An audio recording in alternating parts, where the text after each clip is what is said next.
फिर ऐसा महसूस हुआ खातन या वो बच्चे या वो बच्चियां जिनके साथ ज्यादती होती है उनकी दिल आजारी हुई होगी। वजीर आजम साहब ने कपड़ों से मशरूत कर दिया आदमी के रवैये को, हालांकि आदमी के रवैये का जिम्मेदार आदमी खुद होता है, कोई और नहीं। क्योंकि वजीर आजम ने एक और बात कही कि जी जो आदमी के ऊपर इम्पैक्ट नहीं होता वो रोबोट ही होगा।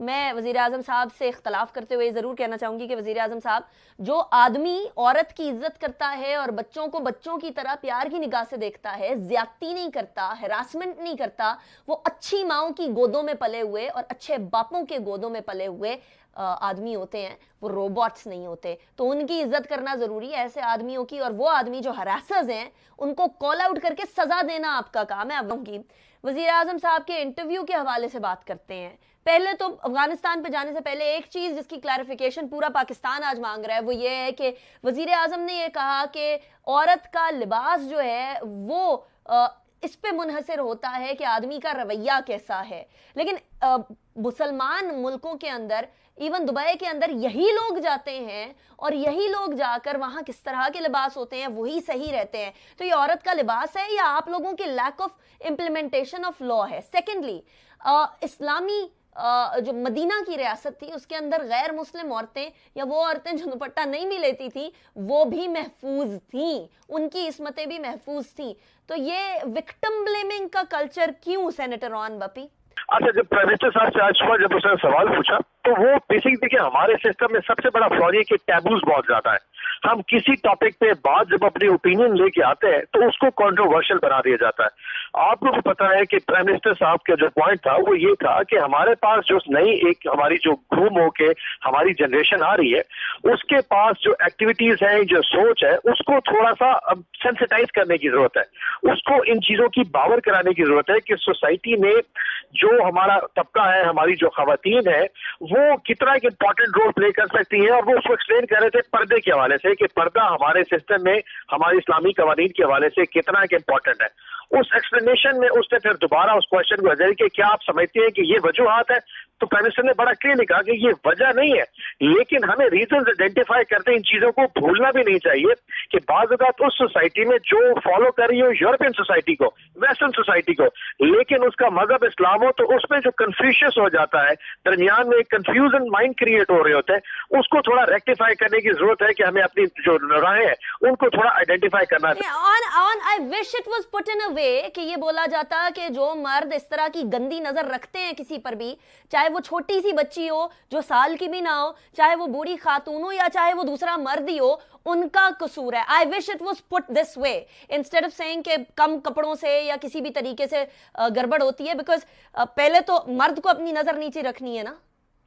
देखें आप, अभी जो हमने बिल डॉक्टर शीरी मजारी का बिल आज सेनेट में आया हुआ है रेप विक्टिम्स के हवाले से, और इससे पहले मलिका बुखारी ने जो एक इशू नेशनल असेंबली पेश किया था वो भी इसी इश्यूज के पे था कि हमें लोगों को, सोसाइटी को बावर कराना है कि ये मतलब वेरी फ्रैंकली आज से अगर पिछले 30 साल की आप टोटल पाकिस्तान में देख लें तो ये इश्यूज बहुत सारे रफ हुए, लेकिन किसी ने भी इसके ऊपर बात नहीं की।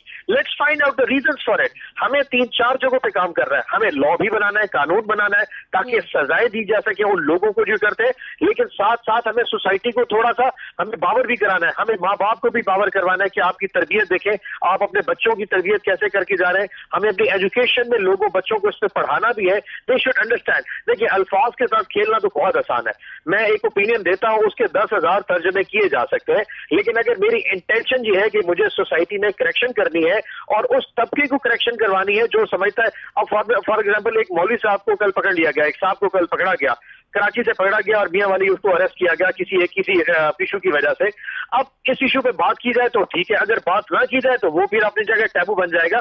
सो मेरा पॉइंट या प्राइम मिनिस्टर का पॉइंट ये था कि इन इश्यूज को डिस्कस किया जाए। Let's find out the things. Right, चलिए इसी पॉइंट के ऊपर मैं सेनेटर ज्ञानचंद साहब की तरफ भी जाना चाहूंगी। सेनेटर साहब, मोहतरमा बेनजीर भुट्टो की सालगिरह भी है। एक खातून leader basically Pakistan Peoples Party की रही।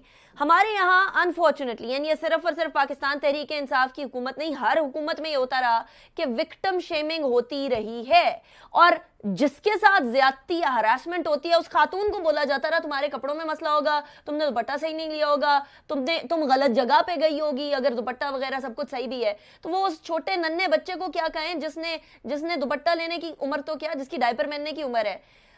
सेकेंडली, क्या अगर कोई और जुर्म होता है तब भी विक्टिम को ब्लेम किया जाता है? क्या अगर किसी का खुदा न ख्वास्ता कत्ल हो जाता है तो वहां भी विक्टिम को ब्लेम किया जाता है कि नहीं ये गलत जगह पर गया होगा, या इसने जो है वो कपड़े ऐसे पहने होंगे कि वो कत्ल हो गया, खुदा न ख्वास्ता। ये विक्टिम ब्लेमिंग क्यों आती है हरासमेंट और ज्यादती के मामलात के ऊपर? देखें, क्यों का तो हमारी सोसाइटी का जो एक ट्रेंड बना हुआ है कि औरत को पर्दा रखना, औरत को खुद को बचा के रखना, किसी भी तरह से एक्सपोज ना करना, ये हमारी सोसाइटी की एक जहनियत है जिसमें मजबूरन ये होता है। अगर दूसरी तरफ देखा जाए तो जो विक्टिम होता है वो औरत, खासतौर पे औरत या बच्चे जो हैं वो मजबूर होते हैं, उनके साथ जबरदस्ती हो रही होती है। तो कुछ कानून साजी भी हो रही है जिसमें हमारे जो लेडी पार्लियामेंट्रियन है वो एक्टिव रही हैं। हमारे पार्लियामेंट्रियन का लेडीज का एक कॉकस भी है जो स्पेशली वुमेन रिलेटेड जो लेजिस्लेशन है उसमें एक्टिवली पार्टिसिपेट भी करती हैं और काम करती हैं। हमारी नफीसा शाह साहिबा हैं जिन्होंने तो पीएचडी के जो थीसिस है वो भी हमारे सिंध के कारोकारी पे किया था, जिसमें अल्टीमेटली विक्टिम जो है वो औरत होती है।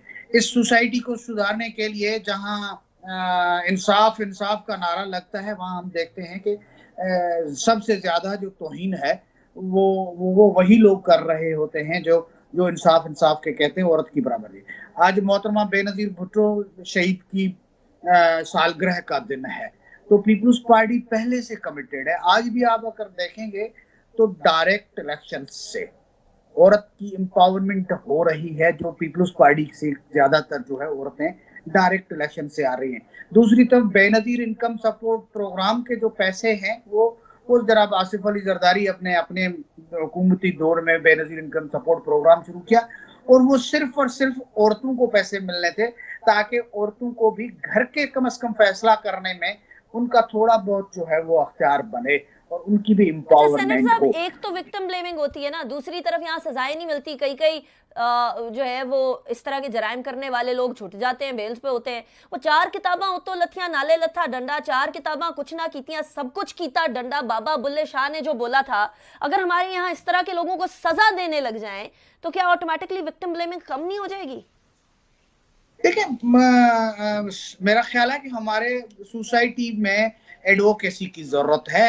हम सजाएं तो ठीक है, सजाएं भी एक खौफ पैदा होता है, लेकिन हमारा जरा जहन ठीक होना चाहिए। औरत अगर कहीं भी रास्ते पे निकलती है, कहीं सफर कर रही होती है, तो उसकी तरफ हजारों जो है हिरासमेंट के लिए उसको तकने लग जाते हैं। तो ये हमारे सोसाइटी के भी कुछ इश्यूज हैं जिसको ठीक करने की उनकी ट्रेनिंग की जरूरत है। लेकिन जब तक कानून में भी सख्ती होनी चाहिए कि कोई भी अगर किसी भी तरह से कोई हिरासमेंट करता है तो उसको सजा मिलनी चाहिए, जिसके लिए कानून साजी हो चुकी है। इम्प्लीमेंटेशन का अमल है, जहां हमारे जुडिशियल एक्टिविज्म है, हमारे गवर्नमेंट्स बैठी हुई हैं, उसमें कमजोरियां हैं।